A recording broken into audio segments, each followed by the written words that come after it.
My name is Ben Cook and welcome to Angling Info. Why I'm here, what I'm going to do is I've got Katie here who's a bit of a champion. I've heard all about her before I got here, but what I'm going to try and do is organise the tackle a little bit better. There's three things in fishing that are very, very important. 10% is preparation at home. So if you want to be a match angler, if you want to be competitive and you want to win fishing matches, there's lots of work that you've got to do. And 10% of that is at home, where you can tie your hooks, make your rigs, prepare everything for when you get here.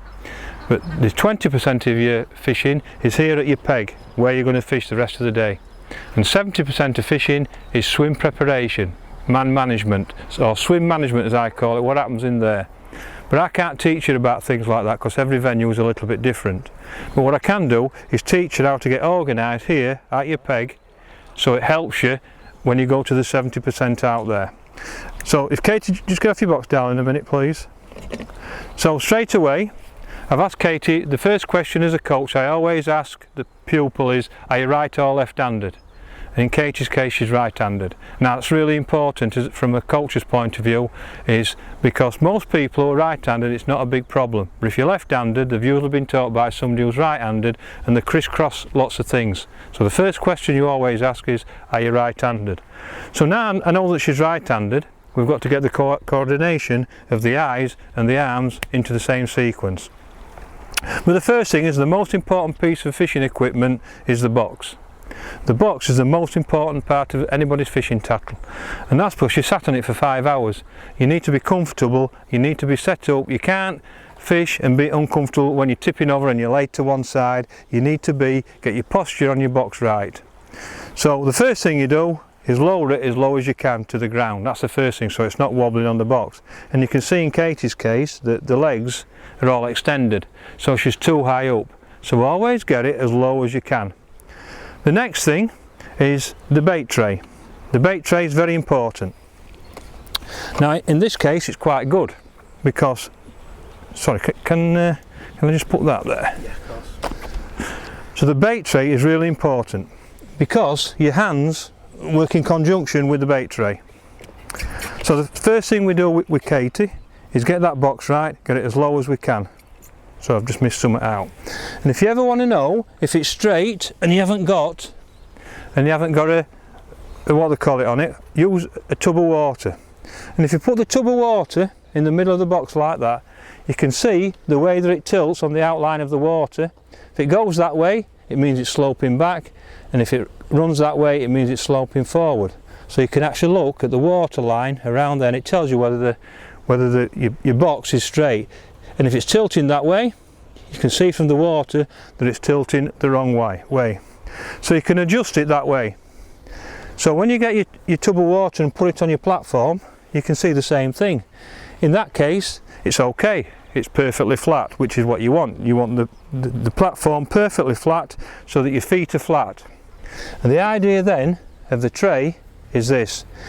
If it's leaning back, it puts all pressure on your back and you finish up having a bad back because your knees come above your hips. And once your knees are above your hips, you bend your back and you hurt your back. And most fishermen, I can walk around, I can tell them whether they've got a bad back or not by the posture on the box. So you need the back half an inch higher than the front. And what that does, it transfers all your weight off your back onto your feet, which keeps your feet flat. So you don't get a bad back and it keeps your feet flat on the box. So that's really important, and that's how you set a box up. The next thing then is the bait tray. So when I'm sat on the box, this is a bit low for me obviously because I've got longer legs than Katie, but the bait tray wants to be level with the bottom of the box, and that's so I'm not bending down all the time. So it just needs lifting a little bit so it's level with that part of the box, so that my hands are always like that. That tray is perfect because I've got it slightly in front of my body, because when I'm fishing the most important part of a bait tray is that there. Wherever that is, where my hand goes, is the most important. So any bait I'm using will be there.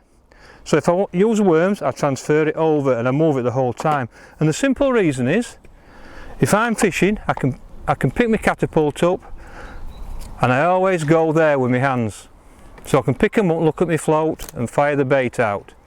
So all the time, that spot there, I don't have to look. If I want to use that bait, for example, your natural instinct is not to go there and you look for it. And once you look for it, you're taking your eyes off the target that you're doing, which is your fishing. So the bait that you're using is always there.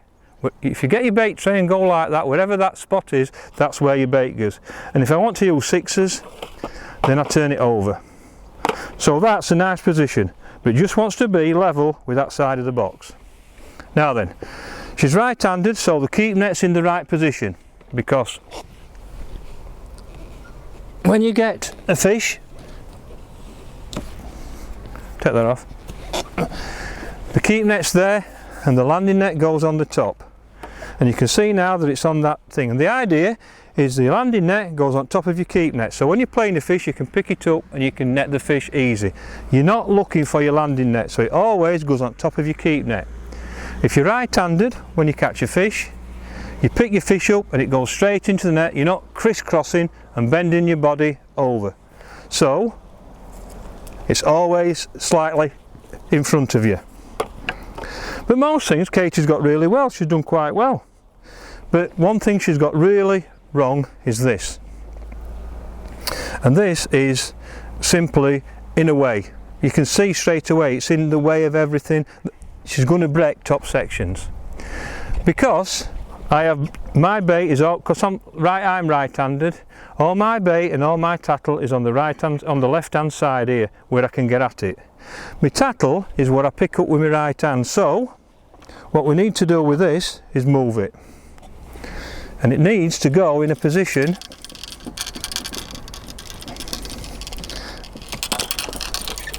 behind her. On the back leg, like that. In fact, it needs turning over, like that. As low as you can, and in actual fact that arm wants to be this side out of the way, so that everything now is not in a way, like that.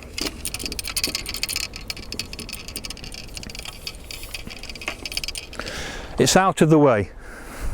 It's not in a way, she can do things, hey, oh, I've got hooked, caught something. Have I managed that? Oh, I know what I've done. Right, I've gone through the thing. So now she's starting to look organised. So you can see straight away I've got more room there now. So next thing is, we don't need that on at time being, is the net for the thing. The positioning of that is this. Most people put it there or there, but it's the wrong position, because I class that as my eye line, where I can see without looking. In other words, I can see it without bending my head, I can see it. So anything behind me, you look for. So that needs to be in front of her.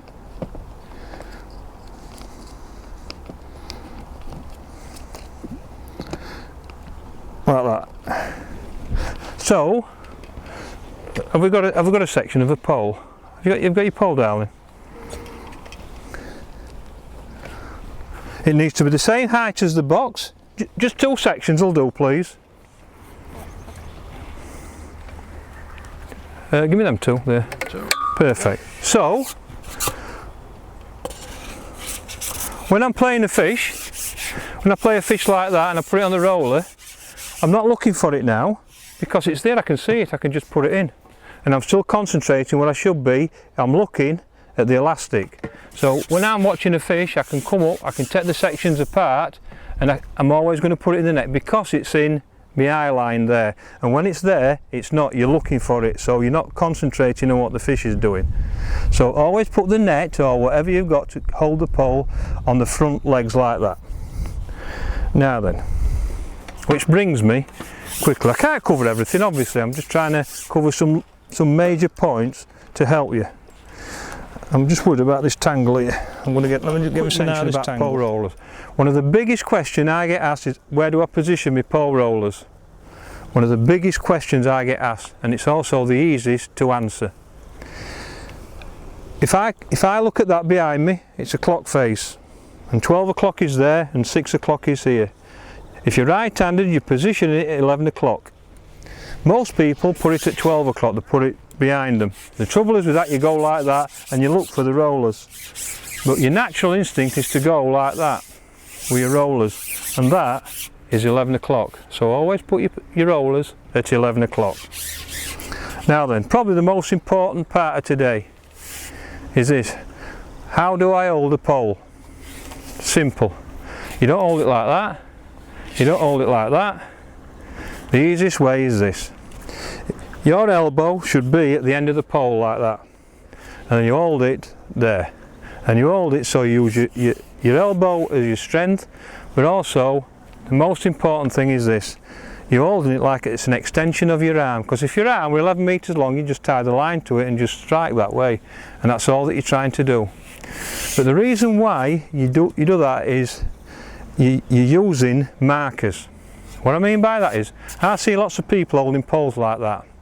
The trouble is, that's the weakest part of the pole. And your elbow is the most dangerous part of your body for holding a pole.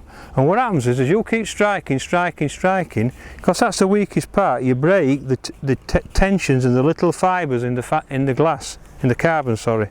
So when you put the next section on and you strike, it breaks there and you wonder why. The damage has been done before. So you hold it, elbow at the end, and you hold it like that. That's how that you hold a pole. And the other thing is, because of that, it's a marker. You always go marker, and you look for the same marker, put it into your hip, and you're always going to the same spot. How do I hold a rod? Quite simple. Your little finger goes towards you where the handle is, like that. So it's little finger, you had two fingers that side, didn't you? Like that, just one. Because what happens then is, the rest of your hand goes forward of the reel. So it transfers, when you cast, it transfers the weight easier than when it's like that. When you cast like that, you don't transfer the weight forward, and it means you can't cast as far. So your little finger, that side of the reel, like that, and that's how you hold the reel, and that's where you're casting. That transfers weight, and it also means you can grab the line easier for casting.